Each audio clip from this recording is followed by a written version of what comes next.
First, Senator Pauline Hanson's bizarre Burqa stunt in Parliament that had fellow politicians and the Australian public asking her to please explain.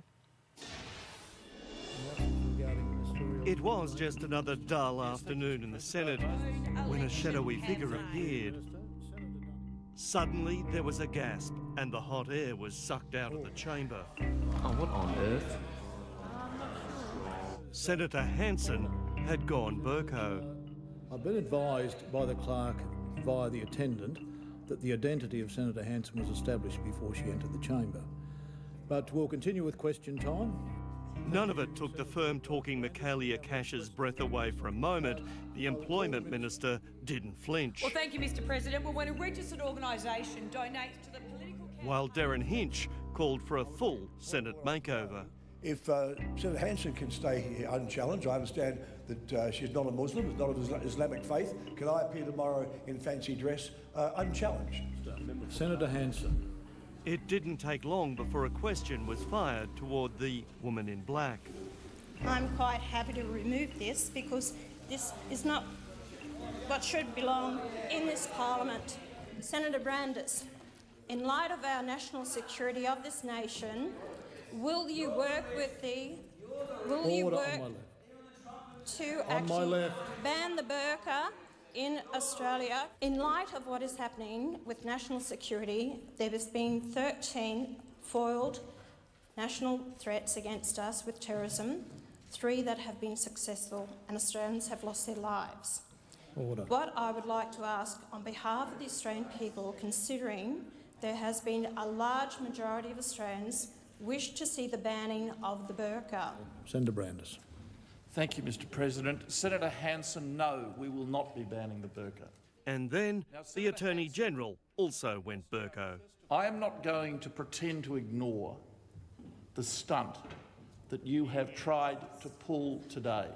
And I would caution you and counsel you, Senator Hanson, with respect, to be very, very careful of the offence you may do to the religious sensibilities of other Australians.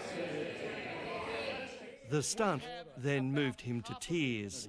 And to ridicule that community, to drive it into a corner, to mock its religious garments is an appalling thing to do, and I would ask you to reflect on what you have done. Order. Labor gave a round of applause. The Greens started a standing ovation. There was little from his government colleagues. Many times she has told us the burqa needs to be banned, including this recent interview with Tracy Grimshaw. The full face covering, I think it's wrong. If they want to live that way and, have their laws, Sharia law and all the rest of it, I suggest go to a Muslim country. And so today, it came to a head. Is the Attorney-General aware that the burqa is not a religious requirement at all? My question is, will the Attorney-General then ban the burqa in this House for in future? No. If a person who wears a balaclava or a helmet into a bank or any other buildings or even on the floor of the court, they must be removed. Why is it not the same case for someone who is covering up their face and cannot be identified? Will the government make changes to these laws? Attorney General. No. And with that, Burqagate came to an end. At least she wore the Senate badge. Good evening. It's a stunt even Pauline Hanson admits was extreme, sitting in the Senate dressed in a burqa to push her campaign for a ban on all religious face coverings. Her actions led to a furious response from the Attorney-General George Brandis, who gave her a fiery and emotional blast that brought a standing ovation. Oh. Senators couldn't quite believe their eyes. Oh, what on earth?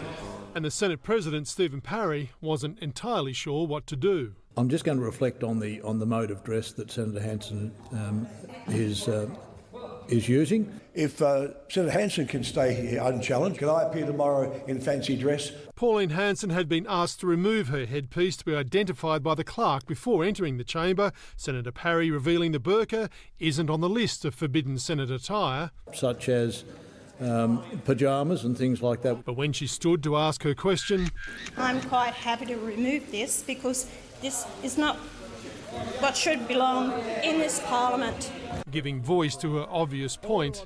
In light of our national security of this nation, will the Attorney-General then ban the burqa? Attorney-General George Brandis gave her a direct reply. No, we will not be banning the burqa. Followed by an emotional dressing down, saying maintaining respect for the Muslim community is vital to security intelligence gathering. And to ridicule that community, to drive it into a corner, to mock its religious garments is an appalling thing to do, and I would ask you to reflect on what you have done. Order.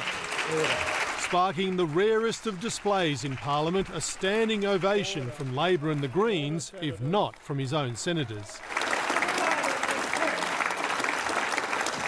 Malcolm Turnbull said George Brandis had put the government's view perfectly, and Labor leader Bill Shorten agreed, although went further, branding Pauline Hanson's display beneath contempt. But Senator Hanson was unrepentant, returning to the chamber.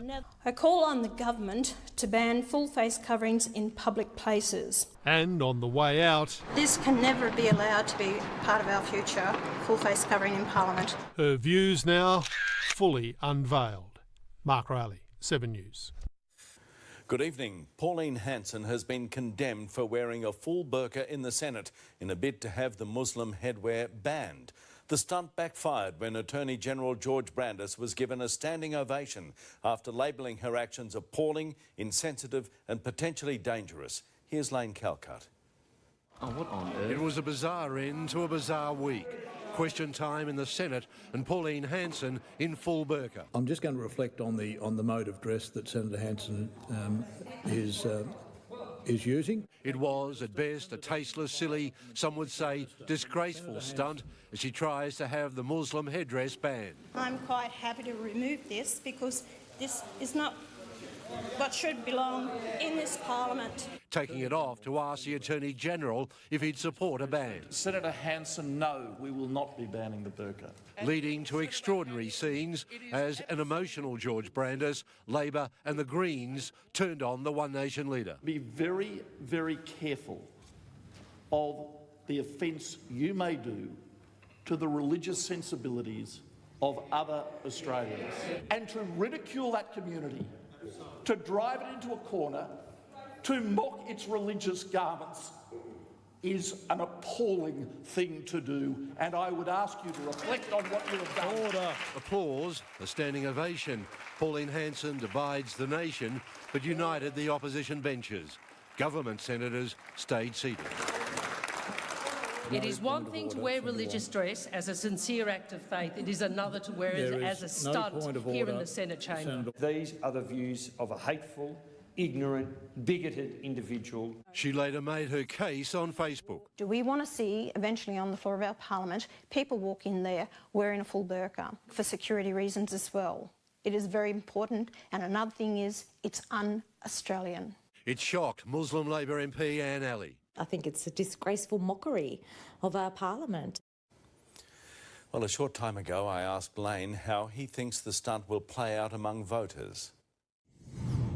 Well, Pauline Hanson might have been widely condemned, called a bigot, insensitive and extreme, but the fact is the One Nation base and the far-right wingers will praise and agree with her. And at the end of the day, she got what she wanted, exactly what she set out to do, draw attention to herself and the issue and to get people talking about it.